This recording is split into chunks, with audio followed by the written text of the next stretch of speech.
నమస్తే అన్న అందరికీ నమస్కారం. కువైట్లోని ఇళ్లలో మనం చూసుకుంటే దాదాపు 8 లక్షల మంది ఇళ్లలో పనిచేసే గృహ కార్మికులు పనిచేస్తూ ఉన్నారు. అందులో దాదాపు 30 నుంచి 40% మనం చూసుకుంటే బయట పనిచేస్తూ ఉన్నారు. ఖాదీం వీసా మీద కువైట్కు వచ్చి అకామా కొట్టించుకొని బయట వివిధ రంగాలలో అయితే పనిచేస్తూ ఉన్నారు. అలాగే ముఖ్యంగా గృహ కార్మికులకు సంబంధించి public authority for man power కీలక ప్రకటన చేసింది.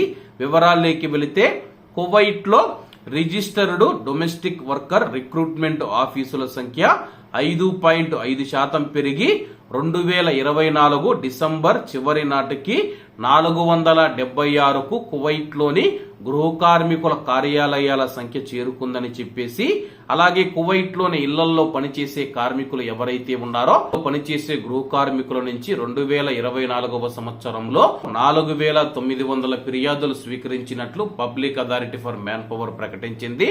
కువైట్లో ఒక పక్క ఆఫీసుల సంఖ్య పెరుగుతూ ఉంటే గృహ కార్మికుల మార్కెట్ కూడా రోజు రోజుకు విస్తరిస్తూ ఉంది.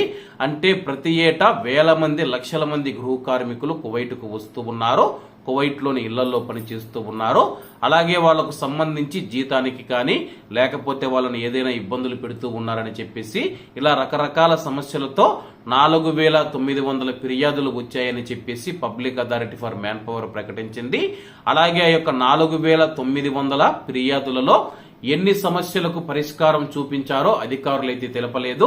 ప్రస్తుతానికి 4900 ఫిర్యాదులు 2024వ సంవత్సరంలో వచ్చాయని చెప్పేసి, అలాగే వాటి యొక్క సమస్యల పరిష్కారానికి మార్గాలను అన్వేషిస్తూ ఉన్నట్లు అధికారులు తెలియజేశారు.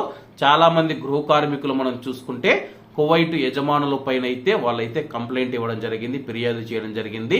వాళ్ళకు జీతాలు ఇవ్వడం లేదనో, వాళ్ళపైన దాడి చేయడమో, చిత్రహింసలకు గురి చేస్తూ ఉన్నారని చెప్పేసి కొడుతూ ఉన్నారు, తిడుతూ ఉన్నారు, పని ఎక్కువగా చేయించుకుని శ్రమ దోపిడీకి పాల్పడుతూ ఉన్నారని చెప్పేసి ఇలా రకరకాల ఫిర్యాదులు అయితే చేయడం జరిగింది.